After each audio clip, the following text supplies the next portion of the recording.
अब चलिए महत्वपूर्ण प्रमेयों को जो है समझते हैं और उन्हें याद करते हैं, क्योंकि इसके बगैर प्रश्न नहीं बनेंगे। ओके, तो देखिए सबसे पहला प्रमेय क्या है। किसी वृत्त की बराबर जीवाएं केंद्र पर बराबर कोण अंतरित करती है। क्या बोला गया है? किसी वृत्त की बराबर जीवाएं, कोई वृत्त है, ठीक है, इसमें अगर दो जीवाएं बराबर हैं, ठीक है, दो जीवाएं का मान क्या है? बराबर है, तो वह केंद्र पर बराबर कोण अंतरित करेगी। जैसे कि ये जीवा क्या है? PQ, ओके, और एक जीवा है SR। तो अगर इन दोनों जीवाओं का मान समान है, समान लंबाई की जीवा है, तो ये दोनों जो है केंद्र पर एक समान कोण बनाएंगे। यानी कि ये जो कोण बनाएंगे ये जीवा, इनका मान क्या होगा? एक समान होगा, ठीक है। और इसके जस्ट उल्टा देखिए दूसरा प्रमेय क्या है। यदि एक वृत्त की जीवाओं द्वारा केंद्र पर अंतरित कोण बराबर है तो जीवाएं बराबर होगी। जस्ट इसका उल्टा है ना, कि अगर केंद्र पर कोई दो जीवा है वो बराबर कोण बना रही है, जैसे कि ये कोण जो है ये 30 अंश का बना रही है और ये भी जो है 30 अंश का बना रही है, ठीक है। तो जब दोनों कोण बराबर होंगी तो जो जीवा की लंबाई होगा PQ और SR, ये दोनों का मान भी एक समान ही होगा, ठीक है। अगर हम एक जीवा का मान निकालेंगे तो हमें दूसरे जीवा का मान पता चल जाएगा, वो जो है इसी जीवा के बराबर होगा, ठीक है। समझ में?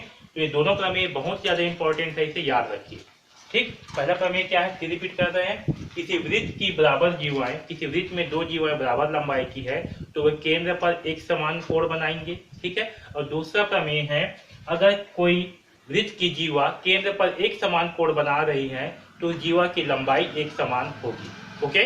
अब देखिए तीसरा प्रमेय क्या है। तो तीसरा प्रमेय है, किसी वृत्त के केंद्र से जीवा पर डाला गया लंब, ओके। यहाँ पर देखिए हम मान के चलते हैं कि ये जो वृत्त है इस पे AB क्या है? एक जीवा है, ठीक है, ये AB एक जीवा है। तो क्या बोला गया है? वृत्त के केंद्र से, ये वृत्त का केंद्र है, वृत्त के केंद्र से जीवा पर डाला गया लंब, वृत्त के केंद्र से क्या करें? जीवा पर जो है एक लंब डाल रहे हैं, ओके। तो ये लंब जो है इस जीवा को क्या करेगा? समद्विभाजित करेगा, यानी कि दो समान भागों में बांटेगा। आया समझ में? तो किसी वृत्त के केंद्र से जीवा पर डाला गया लंब इस जीवा को क्या करेगा? दो समान भागों में बांटेगा, समद्विभाजित करेगा, ठीक है। यानी कि अगर लंब जो है इसका मान हम लेते हैं P, तो जो AP होगा ये क्या होगा? PB के बराबर होगा, ठीक है। तो इस प्रमेय को भी आपको याद रखना है। और देखिए चौथा प्रमेय क्या है, बहुत ही इंपॉर्टेंट। एक वृत्त के केंद्र और जीवा के मध्य, तो यहाँ भी बिंदु A और B लेते हैं, और ये क्या है? जीवा है, ठीक है। AB क्या है? जीवा है। तो क्या बोल रहा है? एक वृत्त के केंद्र और जीवा के मध्य बिंदु को मिलाने वाली रेखा, ये जीवा का मध्य बिंदु मान चलते हैं कि यहाँ पास है बिंदु P है, तो जीवा के केंद्र और मध्य बिंदु को ये जो मिलाने वाली रेखा है, ठीक है, मिलाने वाला रेखाखंड जीवा पर लंब होता है। ये क्या होगा? इस जीवा पर लंब होगा, यानी कि ये जो है 90 अंश का कोण बनाएगा। क्या करेगा? 90 अंश का कोण बनाएगा, ठीक है। तो दो चीज याद रखना है। पहला क्या है कि जीवा से जब लंब पर